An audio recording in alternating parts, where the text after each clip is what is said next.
The call came on a Tuesday afternoon in October.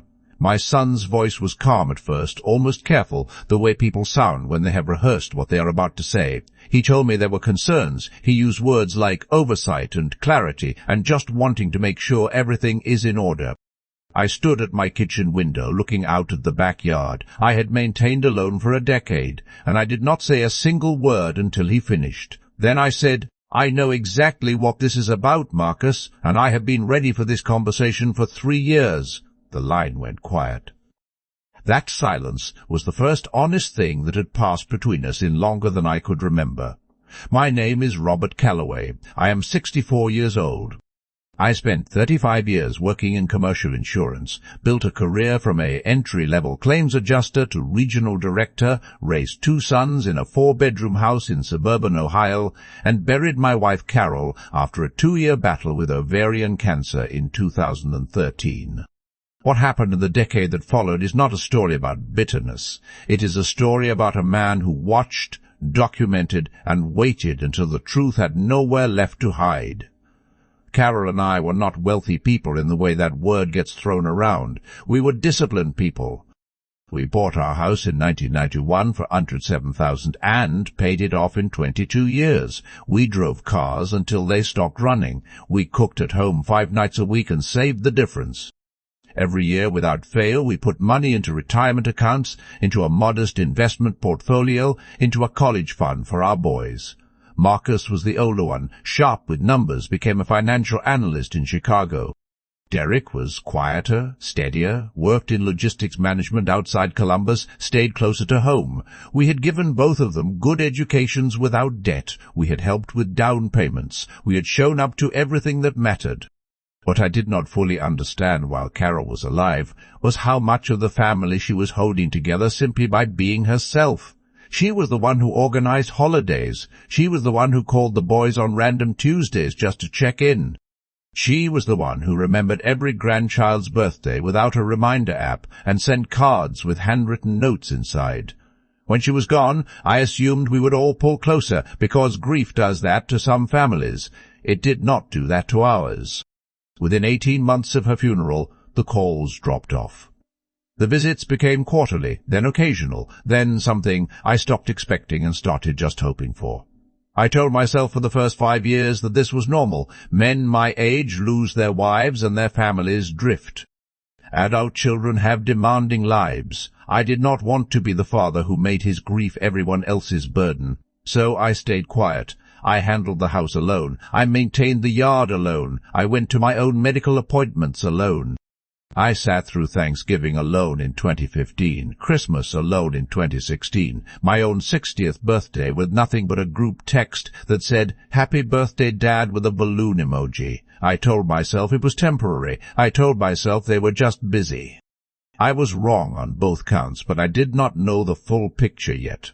Around year 5 or 6, the nature of the contact changed. It became less about me and more about information. Marcus started asking careful questions during our rare phone calls. Questions about the house value.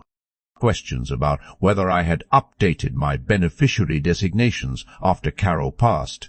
Questions about what I was planning to do with her life insurance payout. They were framed as concern. They were delivered in the tone of a man managing a situation, rather than a son talking to his father.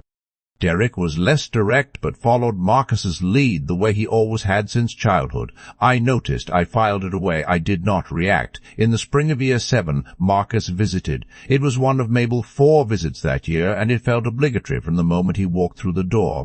He stayed one night. After he left, I was straightening the guest room and found a folded piece of paper that had slipped between the mattress and the wall. It was a handwritten list in Marcus's handwriting. The house was on it. Carol's jewelry was on it. The investment account names were on it with estimated values beside them, some of which were remarkably accurate. There was a note at the bottom that said, "Talk to a state attorney before he does anything else." I stood in that guest room for a long time.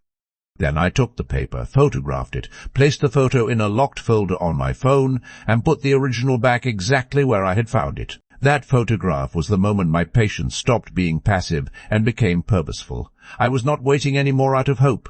I was waiting out of strategy.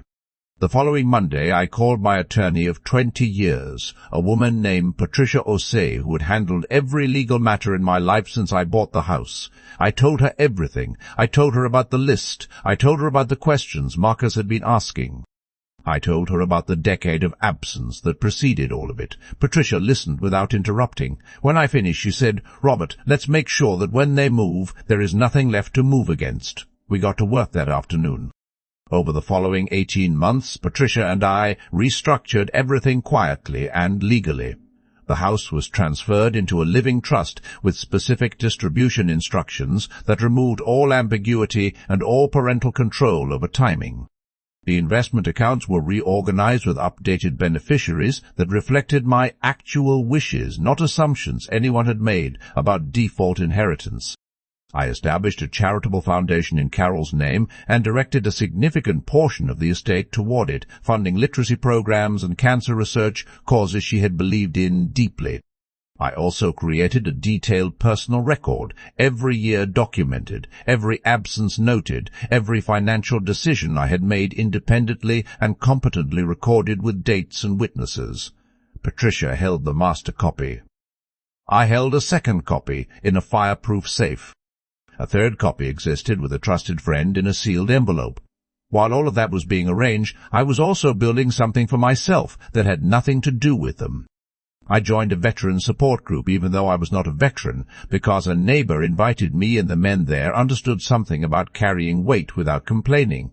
I started woodworking again, something I had abandoned when the boys were young and never returned to. I rebuilt a workshop in the garage and started with small projects, a cutting board, a set of shelves, a rocking chair that took me 3 months and came out better than I had any right to expect. I was not lonely. I was deliberate. There is a difference, and I had finally learned to feel it.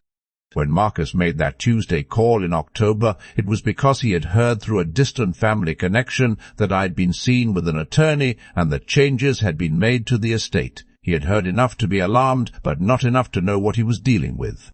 His questions were careful. His tone was concerned. I let him finish. Then I told him calmly that my finances were in order, that my health was excellent, that I was of completely sound mind, and that Patricia would be forwarding documentation to any attorney he wished to retain, confirming all of the above. I told him that the trust was structured and final.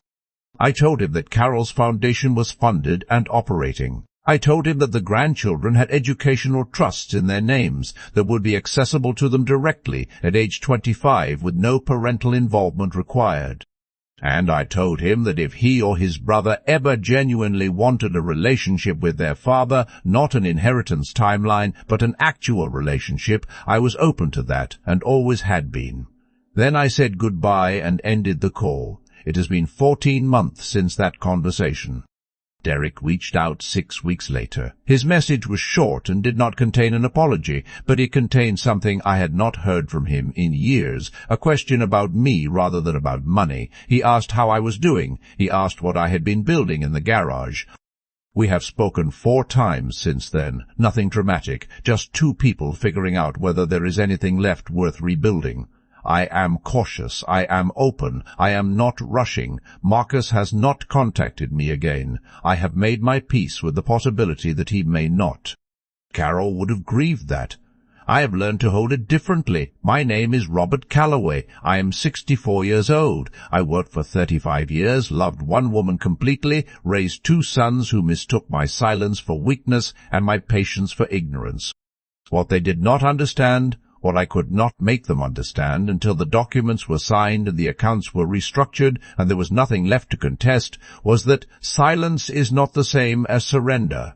I was never waiting because I did not know. I was waiting because I wanted to be certain that when the moment came, I would be standing on ground that nobody could take from under me. They called their own destruction the morning they decided their father was an asset to be managed rather than a person to be loved. I just made sure I was ready when they did. If this story reached something in you, leave a comment below. There are more of us out here than anyone admits, and every one of your stories deserves to be heard.